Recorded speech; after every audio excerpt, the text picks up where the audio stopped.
Good afternoon, everyone. We are now in day 3 of the Democrat-led government shutdown. The Democrats continue to recklessly hold the American people hostage over their demands to give illegal aliens free health care.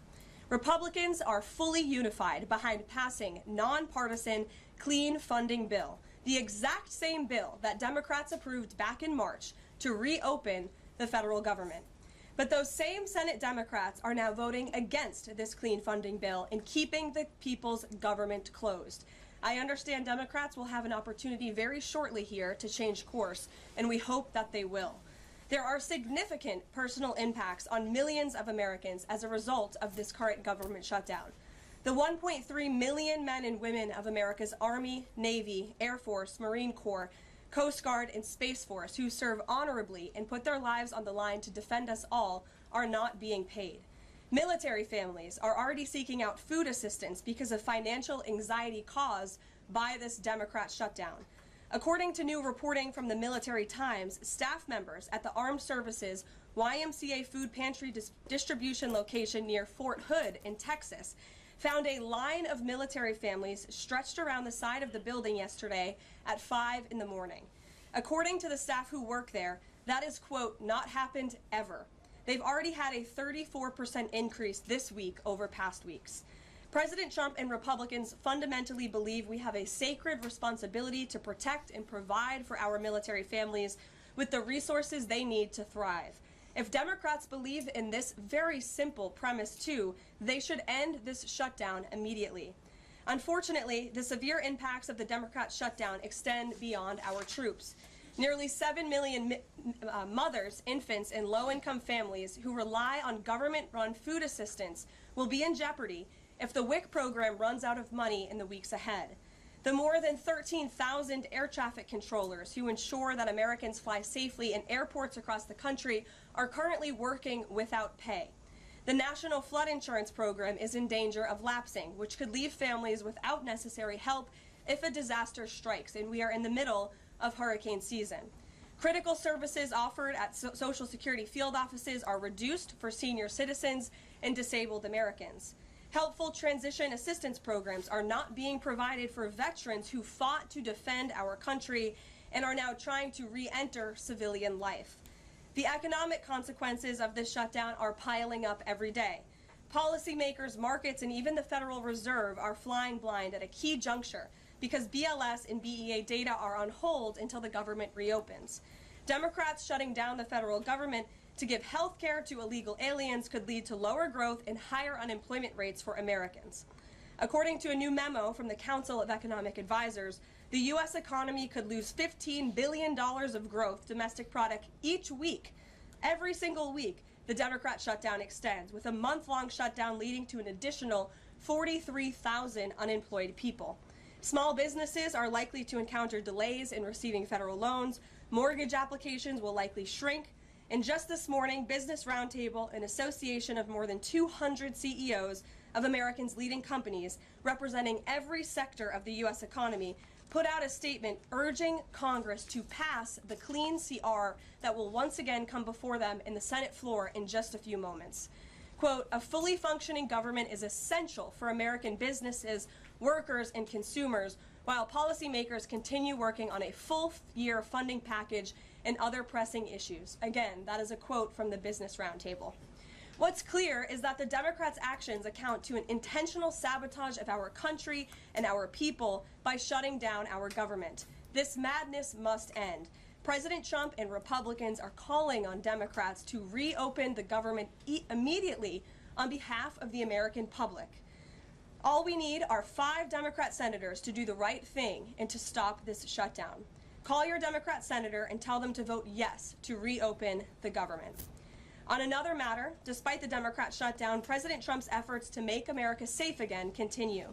President Trump believes that American cities should be the safest places on earth, and he is committed to making this a reality.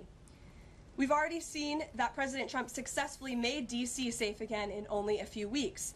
That same crime crackdown will continue to happen in cities across the country and is happening in Portland, Oregon. President Trump will end the radical left's reign of terror in Portland once and for all. The president has directed Secretary Hegseth to provide all necessary troops to protect war-ravaged Portland and any ICE facilities under siege from attack by Antifa and other left-wing domestic terrorists. What's been allowed to happen in Portland, and we saw disturbing video footage of this last night, this is not peaceful protesting, this is left-wing anarchy that has been destroying this great American city for years, leaving police officers battered, citizens terrorized, and business properties damaged. Since early June alone, Antifa terrorists have laid siege to the ICE field office in South Portland. These radical left-wing lunatics have violently breached the ICE facility by using a stop sign as a battering ram, hurled explosives and other projectiles at law enforcement, repeatedly assault and dox officers, berate their law-abiding neighbors, and have even rolled out a guillotine in front of the ICE facility. And more people should be reporting on that. President Trump has sent federal law enforcement to protect federal assets and arrest those fueling this violence. Just last night, we saw an extremely troubling incident where conservative journalist Nick Sorter was captured on video being taken into custody by the Portland police after he was ambushed by Antifa and was defending himself from these assaults. But instead of arresting these violent mob members night after night after night who are ravaging this community, the police arrested a journalist who was there trying to document the chaos, and everyone in this room should be extremely concerned about that. The Department of Justice spoke with that journalist this morning, and they will be launching a full investigation into his arrest. This incident is part of a troubling trend in Portland where left-wing mobs believe they get to decide who can visit and live in their city. It is not their city. It is the American people's city, and President Trump is going to restore that. I just spoke with the president about this, and he has directed his team here at the White House to begin reviewing aid that can potentially be cut in Portland. We will not fund states that allow anarchy. There will also be an additional surge of federal resources to Portland immediately, including enhanced CBP and ICE resources. Law and order will prevail, and President Trump will make sure of it. With that, I'll take your questions, and we will begin today's briefing with our new media seat, Amanda Head from Just the News. Amanda, thank you for being here. Thank you, Karoline. On that most recent topic that you mentioned, reportedly Portland police have not been able to engage protesters to the degree that they normally would. Does the president plan on handling this from that angle as well with city leaders? Yes. From our understanding, the law enforcement that we have here in the Homeland Security Task Force, I spoke with them this morning, and what they're seeing is that unfortunately, local police has been restricted from responding or cooperating at all with federal authorities, which is completely absurd. We have surged federal law enforcement personnel to this city to restore law and order and to work alongside local law enforcement. And we've seen the benefits of this in Washington, D.C., and all of you live here, so you can agree Washington, D.C. is and feels much safer because of the cooperation between federal and local law enforcement. They can and must be working together, and we think it's despicable that these local elected officials who swear an oath to protect their people are preventing law enforcement from doing their jobs on the ground. So that's why the president has directed his team here at the White House, and they are already on it to look into how we can cut funds. And the president wants to work with anyone. If the mayor of Portland were to call him right now and say, "Mr. President, please help us," I am sure the president would be willing to do that. He is genuinely serious about wanting to restore order in America's cities. But it's become apparent that the local and elected officials in Oregon do not feel the same, and that's very unfortunate for the people who live there. Yeah, and then one more question on the government shutdown. Should there be some type of scheduled layoffs to maybe entice Democrats to come to the table, like every hour another agency, another 100 pink slips? I'm sure Russ Vought has a list of folks ready to go. Well, look, the Office of Management and Budget, as we've said repeatedly, is working with the agencies and our cabinet secretaries to identify where cuts unfortunately can and have to be made. And again, we understand there's another vote happening on the Senate floor in an hour. Maybe if Democrats do the right thing, this government shutdown can be over. Our troops can get paid again. We can go back to doing the business of the American people. But if this shutdown continues, as we've said, layoffs are an unfortunate consequence of that. And Russ Vought has been in contact with our cabinet secretaries at their respective agencies to discuss that. Thank you, Amanda. Kelly. How would this administration define what makes a Democrat agency, which agencies, and what constitutes being a Democrat agency? I think this administration has been very clear, Kelly, that we're not going to tolerate waste, fraud, and abuse in our government. And we've also been very clear to point out when agencies or when programs do not align with this administration's values of putting our country first. You've seen that with USAID and in various other cases where there's been cuts made or funding has been slashed. And so, again, unfortunately, we're having to do a massive review of the bureaucracy to be good stewards of the American taxpayer dollar. And it's the Democrats who have forced the White House and the president into this position by voting to shut the government down.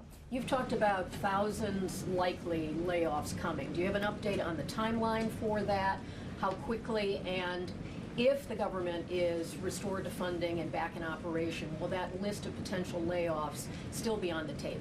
Look, as I just stated, the Office of Management and Budget is in constant communication and contact right now with our cabinet secretaries and agencies across the board to identify, unfortunately, where layoffs have to be made and where cuts have to happen. But again, the Democrats have an opportunity to prevent this if they vote to reopen the government. That is all this administration and the president is asking for. Vote for a clean, continuing resolution to keep the government open. Peter. Thank you, Karoline. During the campaign... Thank you, Peter. I was raised to say thank you in the White House briefing room. During the campaign, President Trump said that he did not know anything about Project 2025. Now he knows about it. Is that the blueprint for shrinking the government? Look, the blueprint is what the president and his team and his cabinet secretaries ultimately decide. And the president trusts his cabinet secretaries to identify where there is waste, fraud, and abuse. We pointed out this morning, or Russ Vogt tweeted about this morning, a Chicago rail project that was canceled. We paused $2.1 billion in Chicago infrastructure projects, specifically the Red Line extension and the red and purple modernization projects. And it's because the administration is concerned that the Biden administration was handing out taxpayer dollars to pay for this construction based on DEI. DOT is reviewing the race-based contracting on unconstitutional grounds, and in the meantime, the Department of Transportation funds for these projects are on hold. So I guess this answers both of your questions. This would be an example of that. And just because there's so much shutdown talk, something different. What do you guys think about the NFL's decision to name Bad Bunny as the Super Bowl halftime performer, somebody who has not scheduled shows in the U.S. because he says that he's worried that ICE is going to come and arrest his fans? Well, look, I know there are many in this room who are very anxious to hear the president's response to Bad Bunny being the halftime show, so I won't get ahead of him. I won't reveal what he feels about this. Next time you all ask him a question, you're welcome to do that. I have my own feelings on that, but that's not what I'm up here to talk about. As far as ICE being at the Super Bowl, as far as I'm aware, there's no tangible plan for that in store right now. However, of course, this administration is always going to arrest and deport illegal immigrants when we find them. If they are criminals, we're going to do the right thing by our country. Kate. Did the president and Russ Vogt decide yesterday in their meeting which cuts they wanted to make to agencies and which ones would be permanent? Again, I've kind of answered this question a few different times now. It's been asked in a few different ways. Their discussions continue between the Office of Management and Budget and cabinet agencies across the board, and they are actively identifying where these cuts and these layoffs have to be made as this government shutdown hopefully does not continue. And on Hamas, the president said that if Hamas rejects the proposal that Netanyahu would have his full backing to finish the job. A UN report found that Israel was committing genocide in Gaza. Does the president have concerns about the civilians being killed, the worsening humanitarian crisis, and are there limits to what the White House would support when it comes to Israel's actions in Gaza? Look, the president has deep concerns about all of the atrocities that have taken place in the Middle East over the past few years. It's deeply unfortunate that he inherited this mess from the Biden administration. If you all recall, under President Trump in his first term, the Middle East was on a pathway for peace and prosperity. There was the historic signing of the Abraham Accords. Israel was on a path to normalization between Arab and Gulf nations, and we hope that can continue. But right now, the president has made it very clear to Hamas that this is an acceptable and detailed proposal that they must accept, or the consequences are going to be very grave for them. And he has given them a deadline of Sunday evening at 6 p.m. When I was out here on Wednesday, I told all of you, I'll leave it to the president to make that red line, and he now has. I think the entire world should hear the president of the United States loud and clear. And Hamas has an opportunity to accept this plan and to move forward in a peaceful and prosperous manner in the region. And if they don't, the consequences, unfortunately, are going to be very tragic. Michael. Thank you, Caroline. Has the president declared war on international drug cartels? And if so, or if he will, does he feel he needs congressional approval? As the White House has said many times, the president has directed these actions, these strikes against Venezuelan drug cartels and these boats, consistent with his responsibility to protect the United States interests abroad and in furtherance of the U.S. national security and foreign policy interests. This is pursuant to his constitutional authority as commander-in-chief and the chief executive to conduct foreign relations. In each of these cases, Michael, the vessels have been assessed by the U.S. intelligence community to be affiliated with designated terrorist organizations engaged at the time in trafficking illicit drugs to our country. The president has been very clear, dating back to the campaign trail, that he is always going to do what's in the best interest of the American homeland. And he also promised the American people he was going to end the drug epidemic that has taken far too many American lives. And you're seeing those actions play out almost every single day here. Last question on the shutdown, Caroline. Hakeem Jeffries has said that President Trump is in the Presidential Witness Protection Program since the shutdown has begun. What's the White House's reaction to that? That's just more ridiculous fodder from Hakeem Jeffries. As you all know, because you're here every day, the president is literally working around the clock right now. I think he has a swearing-in ceremony, or he already did. He has several meetings on the books today. He literally works 24/7. Anyone who works in this place or covers this place, as you all do, knows that to be true. And Hakeem Jeffries and the Senate Democrats should get back to work in a few minutes and vote to reopen the government. Emily. Thank you, Caroline. You spoke earlier about the energy and infrastructure projects that Director Vogt paused. Will the White House agree to restore that funding as part of the deal to end the shutdown? Well, I won't make any agreements here. Senate Republicans are talking with their colleagues on the Democrat side, but right now, Russ Vought is doing what he's been tasked to do in the midst of this government shutdown, which is to look at funds that need to be temporarily halted or need to be canceled. And Chicago is just another example of that. Caroline. Go to Libby in the back. Thank you, Caroline. I have two questions for you. One on the FDA, but first on the shutdown. Sure. Will the administration, if this government shutdown ends, still move forward with firing thousands of federal workers? Look, as I've said repeatedly, Libby, right now we want the government to be open. Layoffs are an unfortunate consequence of a government shutdown, and it's something the administration is examining. If the government is reopened, we're going to get back to doing what we were doing last week and the week before, working on the issues that the American people care about. And then on the FDA, they just approved that new abortion pill, and it's causing a lot of uproar among Republicans. What is the president's response to that, and does the administration plan to have that FDA approved? Well, the Secretary of Health and Human Services, Bobby Kennedy, has put out several statements on this. The HHS's decision, it's not an endorsement of this drug by any means. They are just simply following the law. And as they put out in their statement, by law, the Secretary of Health and Human Services must approve a generic drug application if the application demonstrates the generic drug is the, quote, same as the brand name drug. Generic applicants are not required to submit independent evidence proving safety and effectiveness. As such, FDA's decision to approve a second generic version does not address the merits of the current safety program.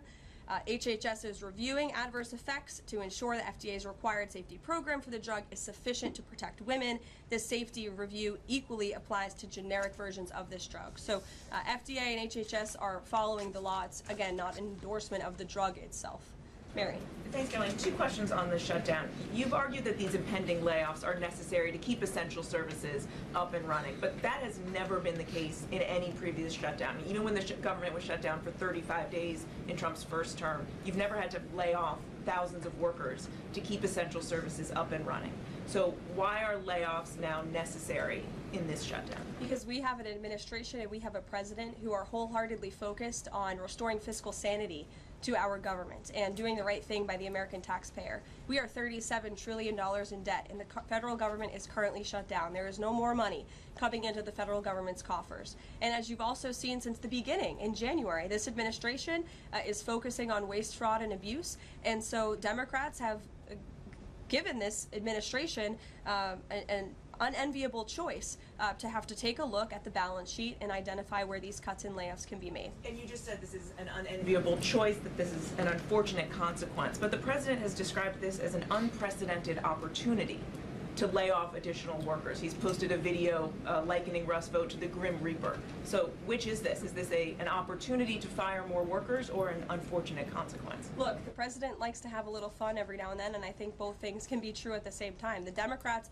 have given the administration this opportunity, and we don't like laying people off. Nobody takes joy in that around here, and if you think that, then I think that's very sad. You view the White House and our staff as wanting to put people out of work. Nobody wants to do that, but sometimes in government you have to make tough decisions. Carrie. Going back to Portland, as far as the city council there is concerned, they appear to be very sympathetic towards the protesters over at the ICE facility. Is the White House considering invoking the Insurrection Act over in Portland? Is that something they are considering also? As far as the Portland City Council is concerned, are they looking at the members there who are appear to be helping out the protesters as far as suggesting to get burner phones, et cetera, et cetera? That's not something I've heard that's under consideration or discussion at this time. Caroline, who's ever yelling in the back? Go ahead. Me. Sure. Thank you. Bianca Gracia here, and I have a question. This week, the Democrats have chosen illegals over hard-working Hispanic Americans during Hispanic Heritage Month, causing the White House to cancel the celebration with the president. Is the president open to letting the Hispanics, who overwhelmingly voted for him, have their own siesta fiesta in the White House lawn opposed to the fancy, we don't need fancy, right? You can give us the backyard and we'll fill it all in and have in our own fiesta. Is the president open to that? I had no idea she was going to ask that question. I just want to preface that. I've never met you. I just want to say that, but welcome to the briefing room. I love your energy. I can't personally unilaterally promise the South Lawn grounds. We have some construction going on out there. But I know that everyone here views it as very unfortunate we had to cancel or hopefully just reschedule the Hispanic American Heritage Month event, and it's because we are working around the clock during this government shutdown. When the Democrats vote to reopen the government, that event will be back in the planning stages. Brian, go ahead. Thank you very much. Welcome to the briefing room, by the way. I was with the Secretary of War and the Attorney General in Memphis just the other day as we were going to a command center. And I noticed a billboard along the highway that said, "Memphis welcomes the National Guard." Now, what is your message today to Democrat mayors watching us right now that suffer from TDS and they cannot get Trump out of the way to saving their city, Portland being one of them? They should do the right thing by their citizens, Brian. They should call the president, they should call the White House and say, we want to work with you. And in Memphis, we are seeing some cooperation. As you saw from that billboard, the people of Memphis are loving this, and they are very grateful for the federal government's efforts. And federal law enforcement is there. We're working alongside local law enforcement. We'd like to see it ramped up a little bit because we want to make progress, and we want to arrest as many bad criminals as we can. Since Monday, I do have some updated statistics from the Homeland Security Council this morning. Since Monday, 153 arrests have been made in Memphis, including 5 gang members. 48 illegal guns have been seized, and 5 missing children have already been recovered. Last night, 60 arrests were made and 21 illegal firearms were seized. Arrests from last night include a suspect wanted for rape of a child under 13, first-degree murder, breaking and entering, aggravated assault, illegal drug possession, and many more. So we continue to see good results coming in through Memphis, and the president is very excited about making Memphis safe again. In the blue. Thank you. At the top of the briefing, you made a statement about that the Democrats are interested in giving health care to illegal immigrants. Yes, they are. U.S. law already prohibits that. It's a 1996 law saying that they cannot give unauthorized immigrants any federally subsidized health care coverage through Medicaid, the Affordable Care Act, or the Children's Health Insurance Program. There seems to be a disconnect in the messaging. Are you denying that Medicaid money has never gone to illegal aliens in the United States of America? I'm not denying anything. I'm asking you if you can explain the disconnect in the message. I most certainly can. The Democrats' proposal, their continuing resolution, let me just reiterate, the Republicans' continuing resolution was a clean continuing resolution. There was no partisan politics injected into it. There were no conservative wish lists injected to it. What the Republicans want, and still want to this very second, is a clean continuing resolution to fund the United States government. What did the Democrats want in their continuing resolution? They inserted a provision to undo a provision in the Working Families Tax Cut, the One Big Beautiful Bill, that ended taxpayer-funded health care illegal benefits for illegal aliens. Democrats' proposal would require Medicaid to pay more for emergency care provided to illegal aliens than Medicaid does for American patients who are disabled, elderly, or children. And this bill would have also allowed California to continue a gimmick that funds its Medicaid for Illegals program.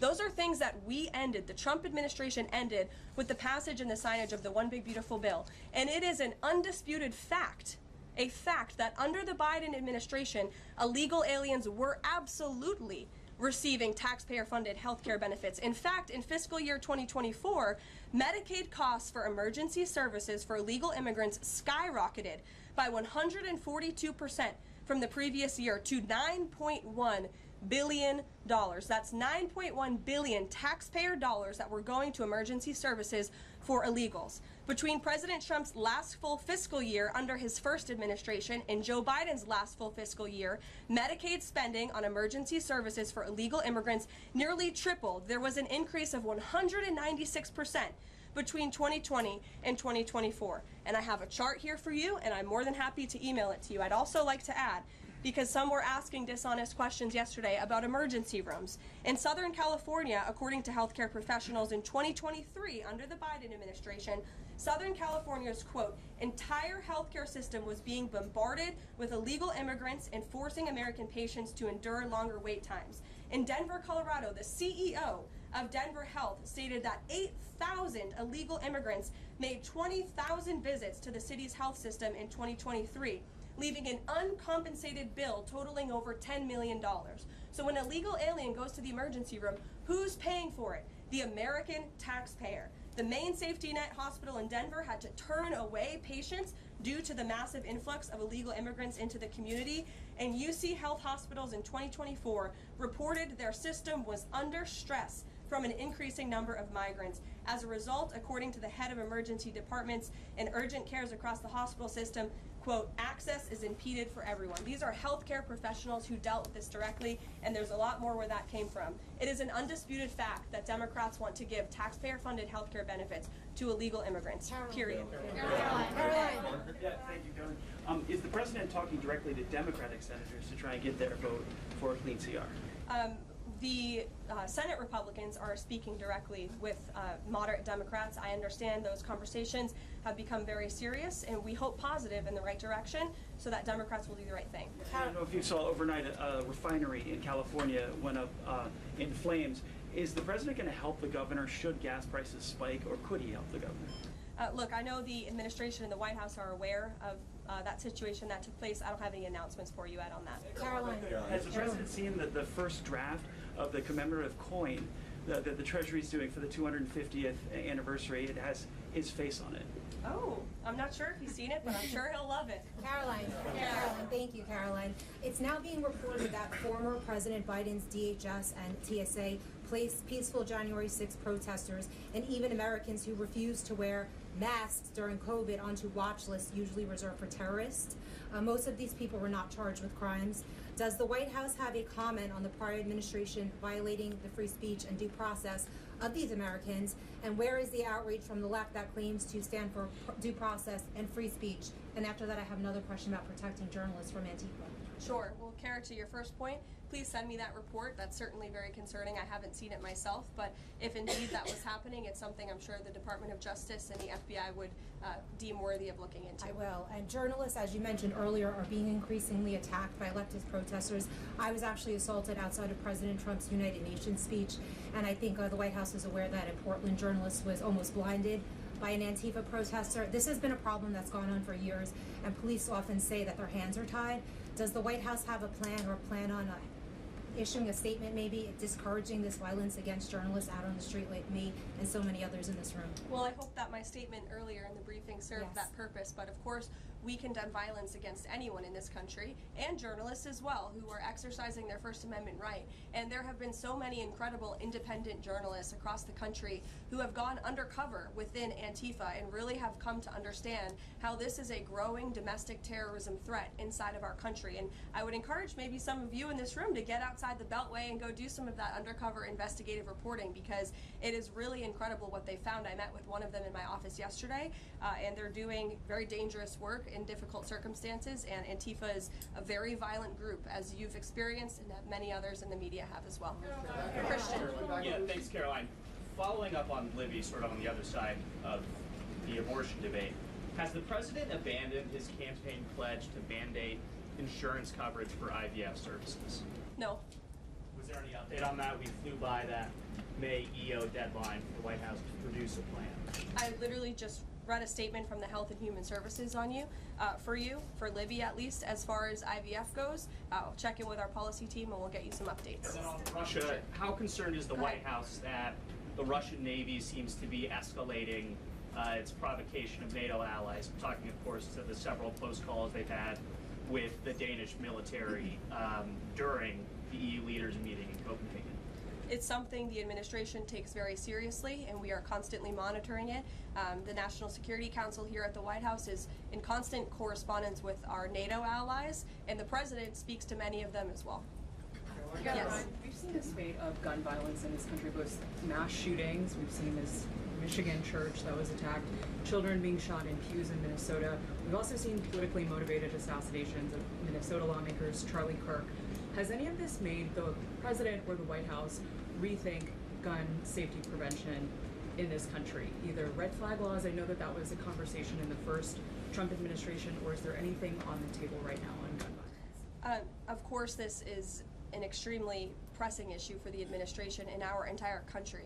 It's deeply alarming to everyone here, the violence that we've seen taking place all over the country, the assassinations that have unfortunately, tragically taken place throughout the last several months. There are many discussions about how to prevent such violence and how we can ensure that law enforcement has the resources they can on the ground to not only respond, but again, to prevent such tragedies from taking place. If there are red flags with an individual in a community, that they are treated as an emergency, a public safety emergency, not just, turn a blind eye to. There's many other things we can do, but the administration and the president has always also made it clear he's always going to protect the constitutional right, the Second Amendment constitutional right of Americans to own guns. Would you advocate for Congress to pass a federal red flag law? Right now, they just incentivize states financially to have red flag laws, but I know Lindsey Graham has worked on this as a Republican. There are some Republicans that do support this kind of gun safety legislation. I don't want to get ahead of the president on any congressional action or any suggestion to Congress on that matter. Andrew. Thank you, Caroline. Two things. First, to follow up on something you said earlier about hospitals treating undocumented or illegal aliens. Is it the administration's position that hospitals should not have to treat people who come into the emergency department who are not here legally? No, that's not our position. Our position is that it's completely unacceptable that the Biden administration paroled and encouraged an invasion of tens of millions of illegal aliens into our country and then promised them free health care. And the Democrats are on the record repeatedly stating that they believe illegal aliens should have health care benefits, free health care benefits in the United States of America. So that is a recipe for a disaster. Of course you're going to encourage a mass illegal invasion of our country, which is exactly what happened. And we've seen the unfortunate consequence of that, where American patients are being put last, where American patients are having to wait in wait rooms, where grandmothers and grandfathers are waiting hours and hours for care because they're being put behind the line to illegal aliens. And we don't agree with that. We don't support that. That's why the administration is desperately trying to fix it and deport the tens of millions of illegal aliens that the Democrats and the Biden administration allowed into our country. And we'd love to continue doing that work so long as the federal government is reopened. And there are many federal law enforcement agents and officers right now who are working without pay. That's unacceptable. The Democrats need to reopen the United States government, and we hope that they will do the right thing on the Senate floor in just a few moments. Thank you, everyone. Who are your guests, Caroline? Who are your guests?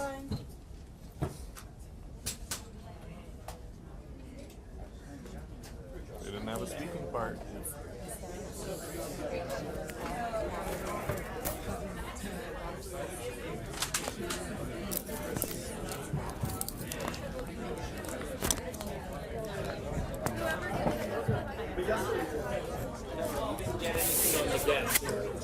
I asked.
Okay, thank you.